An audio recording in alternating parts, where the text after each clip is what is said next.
Yıl 1451. Osmanlı tahtına henüz 21 yaşında bir hükümdar oturur. Mehmet. Ancak bu genç yaşın ardında yalnızca bir hükümdar değil, çağları sarsacak bir zihin hazırlanıyordur. Tahta ikinci kez geçmiştir. Ve artık çocuk değil, bir çağın yükünü omuzlayan bir adamdır. Her sabah Konstantinopolis surlarına bakan gözlerinde yalnız fetih arzusu değil, derin bir hesaplaşma okunur. Bu şehir sıradan bir hedef değil, yüzyıllardır kuşatılıp alınamayan bir mukavemet simgesidir. Gece boyunca yapılan dualar gündüz planlara dönüşür. Sessizlik gerilimin diline bürünür. Babası 2. Murat ona sadece bir saltanat bırakmamıştır. Bir suskun miras, hedefi işaret eder.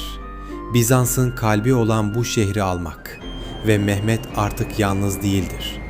Yanında hem bilim hem inanç, hem akıl hem sabır yürümektedir.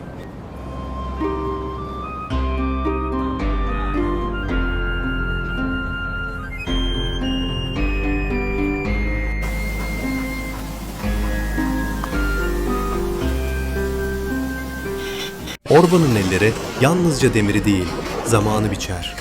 Her darbesi yalnızca bir top değil, bir çağın yününü döver. Onun atölyesinde alev yalnızcası değil, bir düşüncenin dilidir. Şahi topu ağırdır, yavaştır ama yıkımı yüzyılların suskunluğunu deler. Her patlama yalnız surları değil, zamanın direncini parçalayacak. Güç sabırla yoğrulur.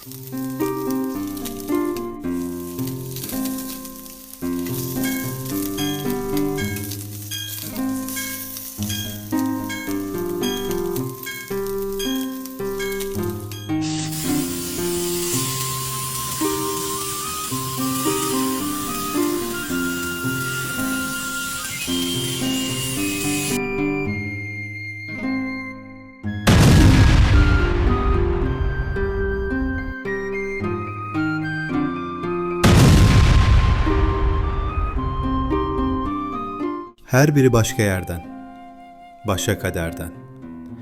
Kimi Rumeli'den devşirme, kimi Anadolu'nun tozlu köylerinden. Ama şimdi aynı sancakta birleşmişlerdi. Diller ayrı, dualar farklıydı. Fakat gözlerde aynı soru vardı. Bu büyük dava gerçekten bizimle mi yazılacak? Komutanlar arasında sesler yükseliyordu. İrade ile ihtiyat çarpışıyor, karar terazisi sallanıyordu. Zağnos Paşa kararlıydı. Öne çıkmak zorundayız. Bu şehir alınacak.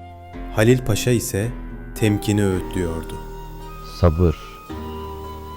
Acele eden zarar görür. Planımız kusursuz olmalı.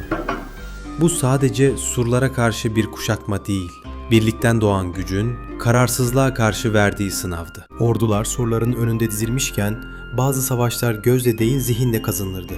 Fatih'in yanında biri vardı. Silah değil, düşünce taşıyan biri. Akşemseddin. Halk arasında dervişti belki ama sarayda onun adı aklın sessiz haritasıydı. O planı çizen değil, bakışla yön gösterendi. Haritaya dokunmadan iz çizen, duayla stratejiyi harmanlayan, geleceği sessizce kuran bir bilge. Onunla yapılan konuşmalar emir değil, öneriydi ve her öneri İstanbul'un kapısına atılmış yeni bir adımdı. Surlara her top atıldığında sadece taş değil, bir çağın inadı da hedef alınıyordu. Ama duvarlar bazen insan kadar inatçıydı ve sabır en ağır silaha dönüşüyordu. Günler geçti.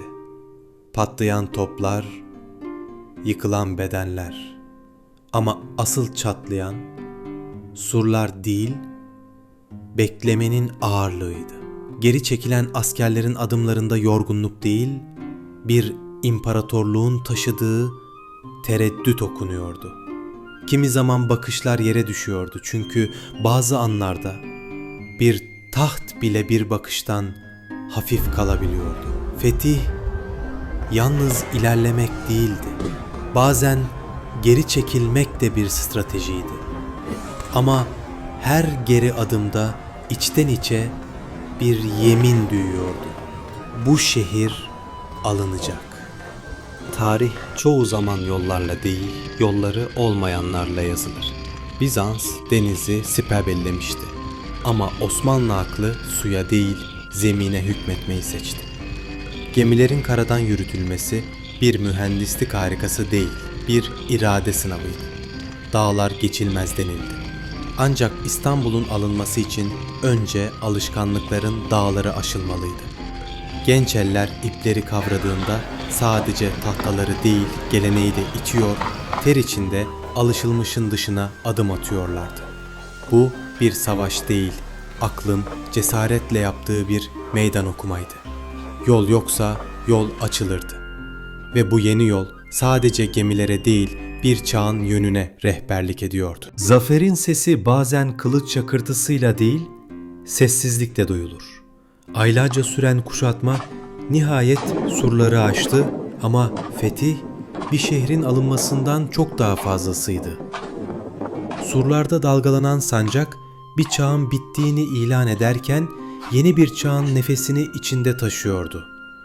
Fatih şehre girdiğinde ne alkış vardı ne zafer narası. Çığlıkların yerini alan sessizlik o anın ağırlığını daha da derinleştiriyordu. Taşlar susmuştu ama o suskunlukta bir asır dile geliyordu.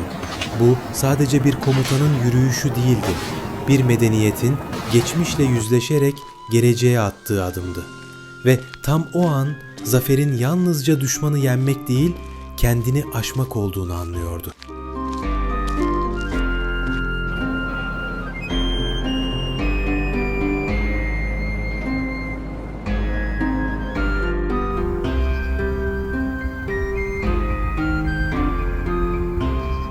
...1453 yalnızca bir fetih yılı değildir. Bir çağ kapanmış, başka bir çağın kapıları aralanmıştır.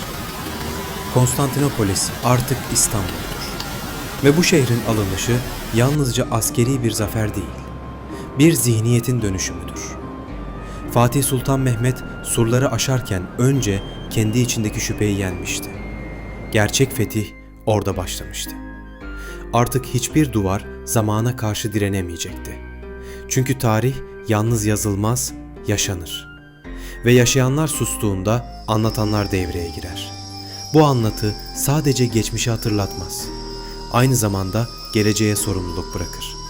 Her anlatılan bir izdir tarihte. Ve o iz sadece yürüyenle değil, aktaranla yaşar. Tarih artık susmaz.